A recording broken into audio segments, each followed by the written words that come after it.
আসসালামু আলাইকুম, কেমন আছেন সবাই? আজকে আমি খুব গুরুত্বপূর্ণ একটা বিষয় আপনাদের সাথে আলোচনা করছি। নিউ ইয়র্কে কীভাবে মুরগি পালবেন। রুল অ্যান্ড রেগুলেশন অনুযায়ী আপনি মোরগ বা হাঁস পালতে পারবেন না, শুধুমাত্র মুরগি, ডিমের মুরগি পালতে পারবেন। আমরা কোত্থেকে মুরগিগুলো নিয়েছি? আমরা চলে গিয়েছি লং আইল্যান্ড পোল্ট্রি 74 এক্সিট। সেখান থেকে আমরা 3 মাসের মুরগি কিনেছি। কেউ চাইলে ট্রাক্টর সাপ্লাই থেকেও কিনতে পারেন, কেউ অনলাইনেও কিনতে পারেন একদিনের মুরগি। আমরা 3 মাস বয়সী মুরগি কিনেছি। মুরগি সাধারণত 20 সপ্তাহে মানে 5.5 মাসে ডিম দেয়। 3 মাসের মুরগিটা কিনেছি, এতে করে আমাদের কষ্ট কম হয়েছে এবং 1.5 মাস পালার পর থেকেই আমরা মুরগির ডিম পেয়েছি। মুরগির খাবার কোথায় কিনবো, অনেকে কোশ্চেন থাকতে পারে। আমরা ট্রাক্টর সাপ্লাই চলে গেছি। ট্রাক্টর সাপ্লাইয়ে বিভিন্ন রকমের ক্যাটাগরি আছে খাবার, আপনি সেখান থেকে নিয়ে আসতে পারবেন।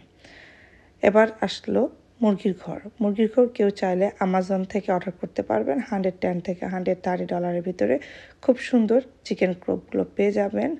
তো আমরা একটু নিজেদের মতন করে বানাচ্ছি।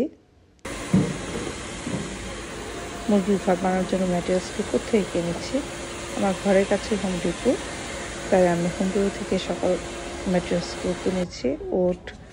আমার ঘরটা কতটুকু হবে মেজারমেন্ট অনুযায়ী আমি জিনিস কিনেছি।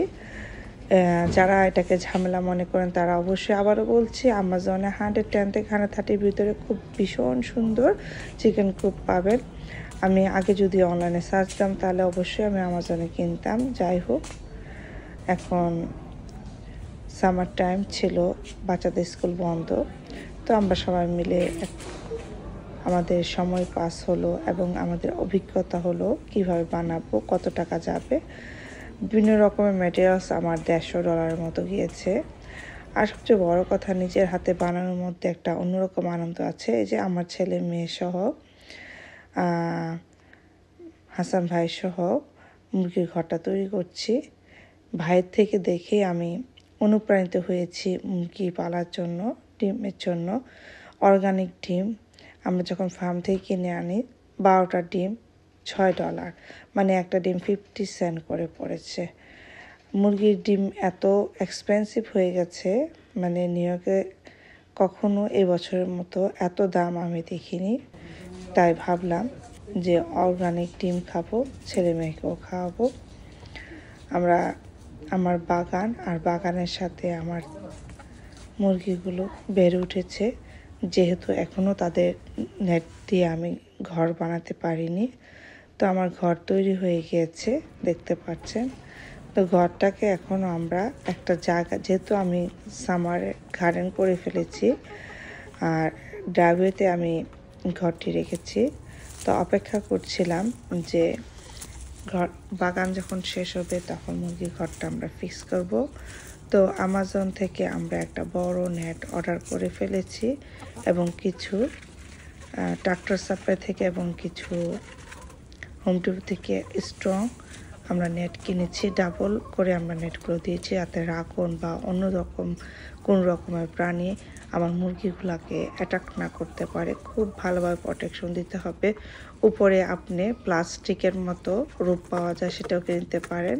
তো আমার ঘরের সাথে আমাজনের অর্ডার করেছি, এটা একসাথে এসেছে। মুরগির ঘরের এখনও ডিম পাড়ার জন্য যে ড্রয়ারগুলো দেওয়া হয় সেটা এখনও আমার তৈরি করা হয় নাই। মুরগির ঘরটা এখনও রং করা হয়নি সময়ের অভাবে। তো ইনশাল্লাহ এগুলো করে ফেলবো। তারপরও যতটুকু করেছি আপনাদের সাথে শেয়ার করলাম। প্রোটেকশনের জন্য দেখেন চারদিকে আমরা স্ট্রং লোহার বেড়া দিয়েছি, যাতে করে কোনো রকমের অন্যরকম প্রাণী, বিড়াল, রাকুন আক্রমণ করতে না পারে, কাঠবিড়ালি। আলহামদুলিল্লাহ আমার 6টা মুরগি ডিম দিচ্ছে, কোনোদিন 5টা, কোনোদিন 6টা। তো যাই হোক, তারা কী খায়, শাক সবজি, ভাত এবং তাদের যে কর্ন, পোলট্রি খাবার, গম ভাঙ্গা, সব ধরনেরই তারা খাবার খায়। তো ভিডিওটা কেমন লেগেছে অবশ্যই জানাবেন। রুল অ্যান্ড রেগুলেশন অনুযায়ী মুরগি পালবেন।